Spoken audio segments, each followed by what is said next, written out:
자, 오늘 중고등부 이제 질문을 띄울 텐데요. 한번 띄워주세요. 저렇게 많습니다. 그래서 제가 이제 조금의 순서도 수정을 좀 하고 설교 내용으로 어떻게 만들어 갈까 고민을 하면서 제가 한번 만들어 봤습니다. 그 다음 장면 슬라이드 보여주세요. 첫 번째, 우리 다른 배들은 어떻게 36절에서 다른 배들은 어떻게 되었나요? 풍랑에 다 잠긴 건가요? 두 번째 37절에서 배에 물이 벌써 가득 찼다고 했는데 가라앉지는 않았나요? 세 번째 고물은 어디며 왜 예수님은 그곳에서 주무셨나요? 라고 하는 이 세 가지 질문이 있는데요. 여러분, 그 성경을 읽을 때 저희가 질문을 던지는 게 굉장히 중요합니다. 질문을 던지면서 성경을 읽으시는 게 굉장히 좋거든요. 성경 공부할 때도 그렇고 성경을 읽을 때도 그런데 성경을 이렇게 읽으면서 질문을 던지는데 그 질문의 종류가 세 가지가 있습니다. 첫 번째는 관찰 질문이고요.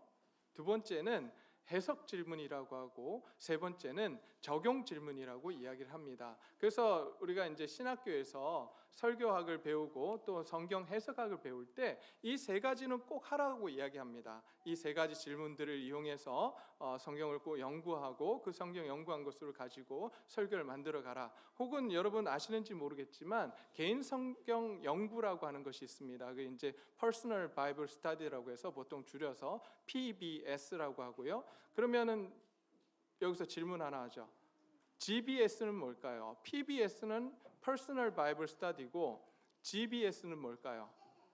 네, 그룹 바이블 스터디예요. 함께 모여서 공부하는 거라고 이야기를 합니다. GBS, PBS 이렇게 나눠져 있는데 PBS Personal Bible Study 개인 성경 연구는요. 우리가 그것을 할 때 세 가지를 꼭 질문을 던지라고 이야기합니다. 아까도 말씀을 드렸듯이 관찰 질문, 그 다음에 해석 질문, 그 다음에 적용 질문 이 세 가지를 던지거든요. 자, 관찰 질문이라고 하는 게 뭐냐면 오늘 우리 그 중고등부 친구들이 청소년부 친구들이 던진 요 1번부터 3번까지의 질문이 관찰 질문이에요. 누가 언제 어디서 무엇을 했나 이 육하 원칙에 따른 그러한 질문이고 해석 질문은 왜 어떻게 라고 하는 질문이 해석 질문이 됩니다. 그리고 나서 마지막 그 해석 질문을 가지고 우리의 삶에 적용, 나는 그러면 앞으로 어떻게 살아갈 것인가 라고 하는 부분을 찾아내는 것이 적용 질문이라고 합니다. 자, 그래서 1번부터 3번 다시 한번 띄워주시겠습니까? 네, 이게 이제 관찰 질문입니다. 36절에 보니까 다른 배들이 어떻게 되었습니까? 풍랑에 다 잠긴 건가요? 이런 질문들은 관찰 질문이고요. 또 37절에 보니까 물이 벌써 가득 찼다고 했어요. 그럼 왜 가라앉지 않았나요? 이런 질문들은 바로 관찰 질문에 해당을 합니다. 그리고 고울이라고 나왔는데 고울이 아니라 고물입니다. 고물은 어디이며 예수님은 그곳에서 주무신 건가요? 라고 되어 있는데 여러분 고물이 뭡니까? 배의 앞입니까? 뒤입니까? 네, 뒤편이에요. 배 뒤쪽 선미를 고물이라고 표현을 합니다. 자, 그러면 여기서 이 질문을 보고 우리는 다시 어떤 질문을 던져야 하냐면 그 당시 배는 얼마나 쓸까? 그죠? 저기 보면 다른 배들도 나오고 또 배가 이제 배의 고물에서 예수님이 주무셨다고 하는데 배의 모양은 어떻고 배의 크기는 어떠했을까? 우리 그런 질문을 한번 던져봐야 합니다. 도대체 그 배에 몇 명이 타고 있었을까? 한번 띄워주십시오. 네, 이게 이제 고대 예수님 당시에 타고 다녔던 배라고 그 고고학자들은 이야기를 합니다. 그것을 이제 남아 있는 걸 복원한 거예요. 자, 그래서 복원한 모습은 네, 이렇게 되어 있습니다. 대략 한 10명 정도 탈까요? 네, 8명에서 10명 정도 탈 수 있는 그 정도 배인 것 같아요.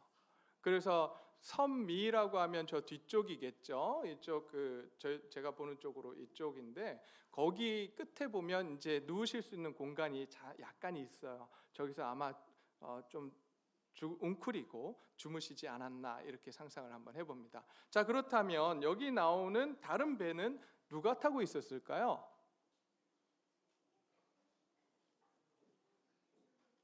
갑자기 조용해지는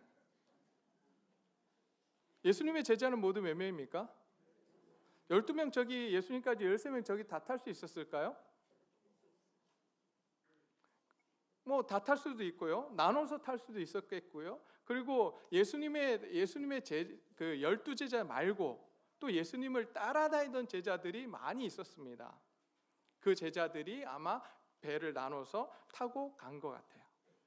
자, 그러면 두 번째 질문에서 배에 물이 벌써 가득 찼다고 했는데 가라앉지 않았나요? 예, 만약에 가라앉았으면 예수님과 제자들은 그 다음 장면이 없겠죠. 예, 그럼 벌써 하늘나라 갔었을 거니까 그 다음 사역이 없을 텐데 그 다음 사역을 하고 잘 도착하신 걸 보니까 가라앉지는 않은 것 같아요. 자, 아까도 이야기했듯이 배의 고물은 바로 배의 선미, 배 뒤쪽을 의미합니다. 그리고 예수님께서 그곳에서 왜 주무셨을까요? 왜 주무셨을까요? 지난주에도 우리가 살펴봤지만 앞에서도 이제 3장을 살펴보면 예수님은 사역을 하실 때 쉴 수가 없었어요. 정말 음식 먹을 겨를도 없이 사람들이 밀려들었고 그 사람들에게 복음을 증거하고 그 사람들의 필요를 채워주며 그 사람들의 병을 고쳐주고 그 사람들에게 들린 귀신들을 내쫓아 주느라고 예수님이 쉴 시간이 없고 식사하실 겨를도 없었던, 그렇게 힘들게 사역하셨던 분이 바로 예수님이셨습니다. 그러니 예수님은 시간만 있으면, 가끔 보면 시간만 있으면 주무세요. 머리를 대고 움직이는 동안 어디선가 주무시고 쉬시고 하는 모습을 볼 수 있습니다. 그래서 오늘도 이 본문 속에서 예수님께서 주무신 이유는 뭐냐? 바로 사역 가운데 너무 피곤하셨기 때문에 잠시 배로 이동하는 그 동안에 예수님께서 지금 쉬고 계시는 모습입니다. 자, 그 다음 슬라이드 한번 보여주십시오. 네 번째 질문인데요. 제자들이 불안해할 때까지 왜 기다리셨나요? 풍랑이 일 때 바로 잔잔하게 하실 수는 없었나요? 자, 이 질문은 사실 관찰 질문이라기보다는 해석 질문입니다. 그러니까 지금 이 예수님이 제자들을 기다리셨다라고 지금 보고 있는 거고요. 그 다음에 왜 바로 풍랑을 잔잔하게 안 하셨는가라고 하는 이유를 묻고 있기 때문에 이건 해석 질문으로 우리가 볼 수 있는데요. 자, 이 해석 질문을 하기 위해서 우리는 먼저 관찰 질문을 던져야 되는데 그게 어떤 관찰 질문이냐면, 여러분 지난주에도 설명을 드렸는데 갈릴리는 바다입니까 호수입니까? 호수예요. 호수입니다. 그런데 그곳에 뭐가 일어요? 파도가 일어요. 풍랑이 인단 말이에요. 풍랑이라고 하는 건 바다에서만 있는 현상이거든요. 그런데 이 호수에 풍랑이 일어요. 그렇다면 왜 풍랑이 이는 걸까요? 예, 바람이 세기 때문에. 자, 한번 지도를 한번 띄워 주십시오. 차 조금 작은데, 너무 저기 조금만 줄여 주십시오. 네, 이스라엘 요르단, 밑에가 이집트고 중간이 지금 이스라엘이고 그 옆이 요르단이고요. 그 위쪽에 이제 이스라엘 위쪽으로 해서 갈릴리 호수가 있고, 갈릴리 호수 위쪽으로 저희 암만주라고 돼 있나요? 저기 쪽이 대략해서 저기가 헤르몬 산이 있는 지역이라고 이야기합니다. 다음 사진 한번 보여주십시오. 네, 예수님의 당시 이스라엘의 모습인데요. 저 갈릴리 호수가 있고 밑에 사해가 있고 그 위쪽으로, 갈릴리 호수 위쪽으로 가면 뭐가 있냐면 헤르몬 산이 나옵니다. 저기 저 위쪽에 이둘에 있는 저쪽 부분에 헤르몬 산 보이시죠? 저쪽 중간에 지금 헤르몬 산이라고 되어 있죠. 저기에 헤르몬 산이 있었습니다. 자, 그러면 헤르몬 산은 어떤 산인지 한번 볼까요? 예, 멀리서 바라본 헤르몬 산이라고 합니다. 저도 안 가봐서 잘 몰라요. 근데 저 헤르몬 산이라고 합니다. 저 산 위쪽에 뭐가 있어 보이십니까? 눈이 있습니다. 자, 그 다음 사진 볼까요? 자, 저게 헤르몬 산입니다. 헤르몬 산의 해발 2,700m라고 합니다. 별로 안 놀라시네요. 그래서 옆에 제가 달아드렸죠. 백두산이 몇 미터요? 2,744m. 대략 백두산 높이 정도 된다고 해요. 저희가 좋아하는 한라산 몇 미터요? 대략 2,000m. 설악산 1,700m. 훨씬 높은 거예요. 자, 그렇기 때문에 저기에 눈이 오고 눈이 내리면 계속해서 눈이 쌓여서 있는 만년설이라고 하는, 그렇게 우리가 헤르몬산을 부릅니다. 그러면 저 위쪽에는 공기가 차가울까요? 뜨거울까요? 차갑죠. 자, 그 차가운 공기가 갈릴리 쪽으로, 아까 지도, 그 다음 지도 한번 볼까요? 갈릴리 쪽으로, 저기 이제 너무 땡겼어요. 조금만 빼주세요. 예, 저기 보면 그 어떤 색으로 되어 있냐면 그 흑색, 그러니까 갈색으로 진하게 되어 있는 부분이 헤르몬산입니다. 그곳에서 차가운 바람이 어느 쪽으로 불어내리냐면 갈릴리 호수 쪽으로 불어와요. 근데 갈릴리 호수가 해발보다 낮아요. 300m 낮대요. 그러니까 다 합치면 3,000m 차이가 나는 거죠. 그래서 그쪽에서 이제 찬바람이 불어오고, 또 뜨거운 이 밑에 아까 지도에서 보셨겠지만 밑에 쪽은 아라비아 사막이 있습니다. 그곳에서 뜨거운 바람이 불어 올라가요. 그러면 어디서 만나느냐면 요 갈릴리 바다라고 하는 갈릴리 호수에서 이 찬 기운과 뜨거운 기운이 만납니다. 여러분 아침 기상 리포트나 뭐 이렇게 좋아하십니까? 저는 가끔 자주 보는데 미국에 있을 때 참 자주 봤어요. 왜 보냐면 오늘의 날씨에 의해서 오늘 스케줄이 바뀔 수 있고 내가 무슨 옷을 입고 가야 되나, 이런 것들을 생각하기 위해서 일기예보를 보는데, 항상 하는 얘기가, 미국에서 항상 했던 이야기가 뭐냐면 찬 기운과 뜨거운 기운이 만나서 비가 오고 그 다음에 뭐가 생긴다고 이야기하냐면 토네이도가 생긴다고 이야기합니다. 차가운 기운과 뜨거운 공기가 만나면 거기서 바람이 일어요. 돌풍이입니다. 마찬가지로 위에서 내려오는 차가운 기운과 밑에서 올라오는 뜨거운 기운이 특별히 밤에 만나는데요. 그 밤에 만나서 돌풍을 일으키는 지역이 어디냐면 바로 갈릴리 호수였어요. 그렇기 때문에 거기서 돌풍이 일고 파도가 일고 그랬다고 합니다. 자, 그러면 이제 우리가 여기서 이제 이런 이야기들을 합니다. 이 본문을 보면서 많은 목사님들이, 예수님께서는 제자들이 예수님께 와서 이런 돌풍이 일 거를 알고 제자들을 데리고 가셨고, 또 그 속에서 제자들이 예수님께 나와서 믿음으로 간구하기를 요구를 하셨고, 그때 제자들이 믿음으로 간구할 때에 예수님께서 그 풍랑을 잠잠케 해주셨다. 그래서 우리의 삶 가운데 어떤 어려움이 있거나 환난이 있을 때 우리가 누구께 간구해야 돼요? 누구께 나아가야 돼요? 근데 그냥 나아가면 안 되고 뭐 가지고 나아가야 된다고요? 믿음 가지고 나아가야 된다라고 설교를 합니다. 그래야 우리의 어려운 환경, 어려운 문제들을 해결함 받을 수 있다라고 그렇게 설교를 하셨어요. 근데 제가 오늘 본문을 깊이 들여다보면서, 그러면 제자들이 예수님께 나아갈 때 믿음으로 나아갔는가라고 하는 질문을 던졌습니다. 여러분 어떻게 생각하십니까? 믿음으로 나아갔다고 생각하십니까? 오늘 본문 몇 절이냐면 오늘 본문 38절 한번 읽어볼까요? 38절. 예수께서는 고물에서 베개를 베고 주무시더니 제자들이 깨우며 이르시되 선생님이여 우리가 죽게 된 것을 돌보지 아니하시나이까? 라고 이야기합니다. 예수님, 우리가 죽게 되었는데 왜 우리를 구해주지 않으십니까? 예수님이라면 하실 수 있지 않습니까? 라고 지금 한 건가요? 그럼 어떻게 보이십니까? 저는 그렇게 안 보여요. 왜냐하면 만약에 이들이 예수님께서 자기들이 지금 닥쳐있는 환난과 이 폭풍에서 예수님께서 바다를 잠잠케 해주실 거라고 믿고 간구했다면 그 다음 장면에서 그들이 놀랄 이유가 있을까요? 없을까요? 그들이 놀래야 돼요? 안 놀래야 돼요? 안 놀래야 돼요. 그런데 오늘 본문 볼까요? 41절 한번 보세요. 그들이 심히 두려워 서로 말하되 그가 누구이기에 바람과 바다도 순종하는가 하였더라.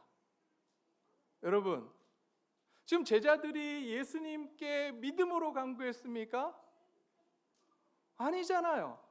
지금 만약에 믿음으로 간구했다면 예수님께서 이 폭풍과 바다를 잔잔케 해주실 분이야. 그래서 우리가 예수님께 나아가면 예수님께서 문제를 해결해 주실 거야 라고 하는 믿음을 갖고 나갔다면, 그 다음에 예수님께서 바다와 바람을 잠잠케 해주셨을 때 그들은 하나님을 찬양했어야 돼요. 예수님을 찬양하고 역시 하나님의 아들 예수님이시군요, 감사합니다 라고 해야 되는데, 이들의 반응이 어때요? 놀래요. 아니, 저분이 누구기에 이 바다와 바람을 잠잠케 하시는가 라고 놀라는 겁니다.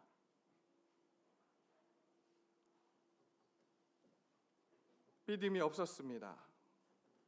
그리고 이 본문을 통해서 제가 또 알게 된 건 뭐냐면, 여러분, 예수님 믿고 예수님과 함께하면 고난과 고통이 옵니까 안 옵니까? 와요 안 와요? 우리는 보통 그런 이야기합니다. 예수님 잘 믿으면 고난과 고통이 우리 삶에 없습니다라고 이야기합니다. 그래서 예수님 믿으면 뭐든지 잘 됩니다라고 이야기합니다. 맞습니까? 틀립니까? 죄송합니다. 그 바램을 갖고 오셨다면 너무 죄송합니다. 틀렸습니다. 오늘 본문 보세요. 예수님 제자들이 예수님과 함께 있었는데도 불구하고 뭐가 닥쳐왔어요? 풍랑이 왔어요. 우리가 예수님을 믿어도 우리의 삶 가운데 어려움이 온다는 이야기예요. 그런데 잊지 마십시오. 예수님께서 그 어려운 환경 가운데, 우리의 시험 가운데 누가 함께 하시겠다고요? 예수님이 우리와 함께 하시겠대요. 예수님께서 우리와 함께 하시며 우리를 위로하시고 우리를 붙들어 주시겠대요. 그렇기 때문에 우리가 예수님을 믿고 의지하는 것입니다. 시험과 환난이 오지 않을 것이기 때문에 우리가 예수님을 믿는 것이 아니라, 어려움과 환난이 온다 할지라도 예수님이 나와 함께 하시겠다고 약속하셨기 때문에, 그리고 그 속에서 나를 붙들어 주시겠다고 약속하셨기 때문에 우리가 예수님을 믿습니다.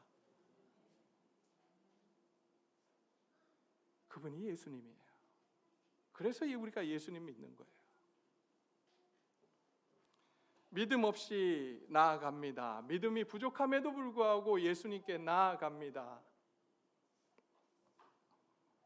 그런데 부족한 그러면 여기 38절에서 지금 이게 무슨 말일까요? 선생님이여, 우리가 죽게 된 것을 돌보지 아니하시나이까? 예수님을 향해서 제자들은 예수님의 호칭을 뭐라고 하고 있죠? 예수님 어떤 분이세요? 주님이시잖아요. 메시아이시잖아요. 그런데 이 제자들은 여전히 예수님을 바라보며 어떤 분으로 알고 있어요? 누구요? 선생님이에요. 선생님, 우리가 죽게 된 것을 왜 돌아보지 않으십니까? 돌보지 않으십니까? 이 말이 도대체 무슨 말일까요? 구원해달라는 이야기일까요? 자, 여러분 한번 상상을 해봅시다. 자, 배에 물이 막 들어왔어요. 파도가 치고 배에 물이 들어왔습니다. 그 제자들을 지금 어떻게 하고 있겠어요? 어떻게든 육지로 다시 돌아가려고 애를 쓰고 있을 거고, 그 배에 물이 들어왔어요. 그럼 어떻게 해요? 물을 퍼내야 될 거 아니에요. 열심히 퍼내고 있습니다. 그런데 옆에 보니까 예수님 뭐 하고 계세요? 주무시고 계세요. 여러분 같으면 뭐라고 하시겠어요? 네? 여러분 같으면 뭐라고 하시겠어요? 여러분 같으면 마음이 어떠시겠어요? 저 같으면 뿔딱지라서 가만 안 둘 것 같아요. 아니, 이렇게 고생하고 있는데 자고 있다니, 예수님 말이나 됩니까? 어서 빨리 일어나서 뭐 하라고요? 물 퍼내라고. 지금 이 이야기예요. 예수님 지금 잠이 오십니까? 지금 이런 환경 속에 어떻게 주무시고 계십니까? 일어나세요. 빨리 일어나서 우리와 함께 노 젓고 빨리 물 퍼내고. 그런데 예수님께서 일어나시고는 뭐 하시냐면 깨어서 바람을 꾸짖으세요.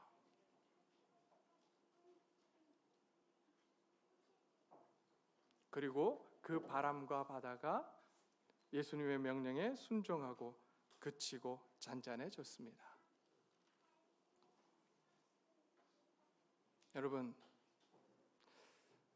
이분이 예수님이세요. 우리는 예수님께 이거 해달라 저거 해달라 내 환경을 없애달라라고 이야기하는데, 예수님께서는 우리의 삶 가운데 찾아오셔서 우리와 함께 하시면서 정말 우리에게 필요한 것이 무엇인지 아시고 그걸 주시기 위해서 우리와 함께 하시는 분이십니다. 믿으십니까? 여러분, 여기서 예수님께서 풍랑이 올 거를, 일어날 거를 아셨을까요? 모르셨을까요? 아셨을까요? 모르셨을까요? 몰랐다. 네, 몰랐다. 알았다. 네. 그럼 이도저도 아니다. 네.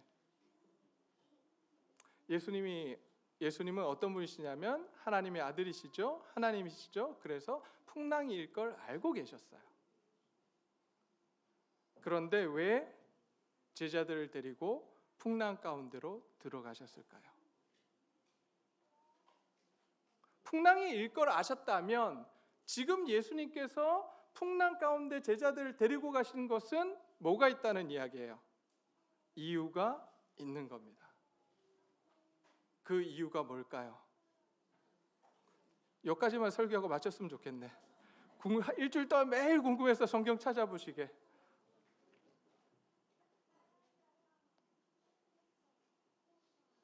여러분, 우리가 자꾸 이 본문만 봐요.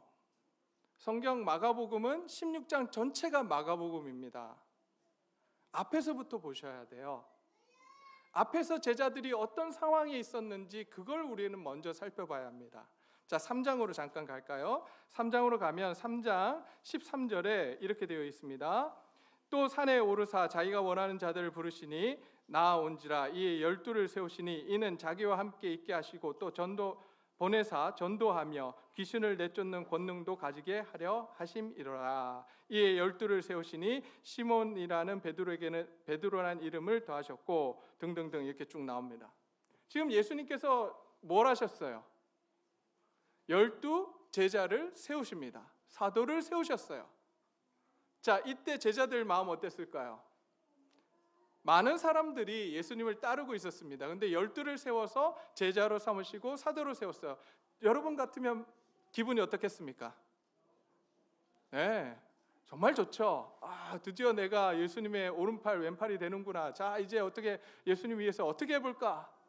그런 흥분된 마음을 가지고 있었을 겁니다. 근데 그 다음이 중요합니다. 자, 20절입니다. 집에 들어가시니 무리가 다시 모임으로 식사할 겨를도 없는지라. 예수의 친족이 듣고 그를 붙들러 나오니, 예수님의 친족들이 왔어요. 예수님을 잡으러 왔어요. 왜 잡으러 왔느냐? 그가 미쳤다 함이라. 뭐라고요?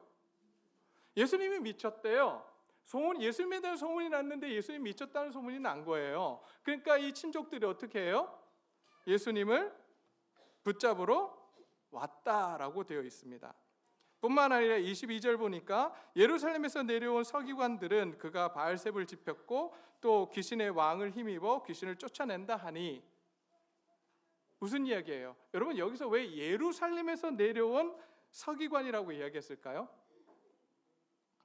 이게 이제 권위를 가지는 거거든요. 어디에서 왔느냐, 어디 있는 서기관이냐, 어디 있는 율법학자냐, 이게 굉장히 중요합니다.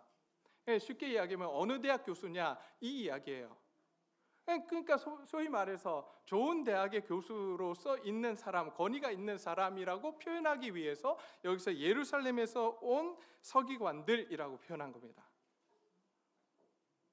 권위 있는 자들이 와서 지금 예수님이 어떤 사람이라고 이야기해요?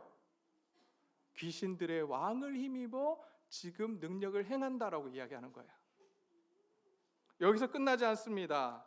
쭉 넘어가면 31절에 그때 예수의 어머니와 동생들이 와서 밖에 서서 사람을 보내어 예수를 부르니 라고 되어 있습니다. 여기 예수님의 어머니와 동생들이 왜 왔을까요? 왜 왔을까요? 예수님 미쳤다니까. 예수님 또 율법학자들이 귀신 들렸다고 하니까 어떻게 하려고? 집에 데리고 가려고 지금 온 거예요.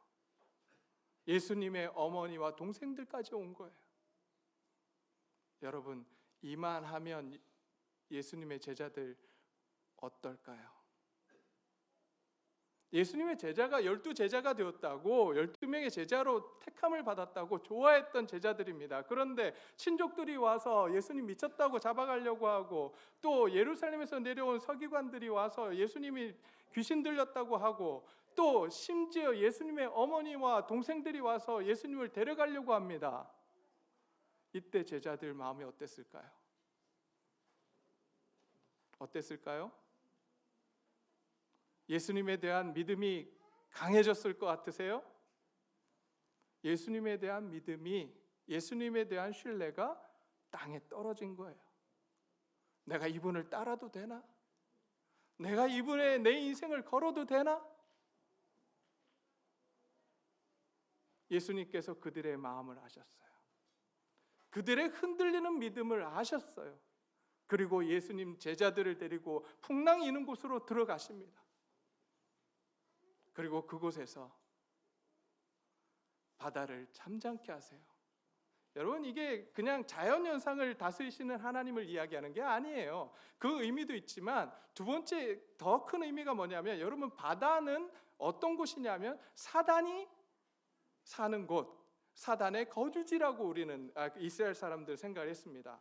그렇다면 사단의 거주지, 그래서 바다에 풍랑이 있는 것을 누가 일게 한다고 생각했냐면 사단이 일으킨다고 생각했습니다. 그런데 예수님께서 바람과 바다를 잔잔케 하셨다. 지금 누구에게 명령하신 걸로 받아들이겠어요? 사단에게 명령하신 거예요. 그러니 그 사단에게 명령하시자 사단이 어떻게 해요? 복종하는 거예요. 지금 이 사건을 통해서 예수님께서 제자들에게 보여주시는 거예요. 아니, 나는 사단을 다스릴 수 있는 사람이야. 하나님의 능력을 가지고, 하나님의 능력을 내가 가지고 있고, 내가 하나님의 아들이야, 내가 하나님이야 라고 지금 제자들에게 보여주시는 거예요. 왜요? 흔들리고 있으니까. 흔들리고 있는 제자들을 향해서 야단치시는 것이 아니라 설득하세요. 안타까워하세요. 그래서 40절에 이에 제자들에게 이르시되 어찌하여 이렇게 무서워하느냐, 너희가 어찌 믿음이 없느냐. 여기서 빠진 단어가 뭐냐면 어찌 나에 대해 믿음이 없느냐라고 하는, 이렇게 번역이 돼야 되거든요. 지금 이 말씀은 안타까워서 하시는 말씀이에요. 안타까워서. 예수님께서 제자들을 설득하고 계시는 거예요. 얘들아, 너희 봤잖아.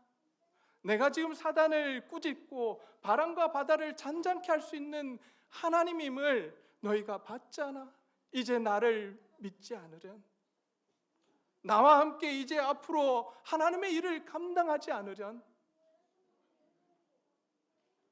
그렇게 초청하고 설득하고 계시는 거예요. 우리는 어떻습니까? 예수님을 향해 굳건한 믿음을 갖고 계십니까?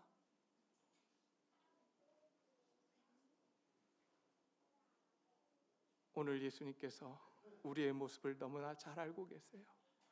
그리고 우리를 부르고 계십니다.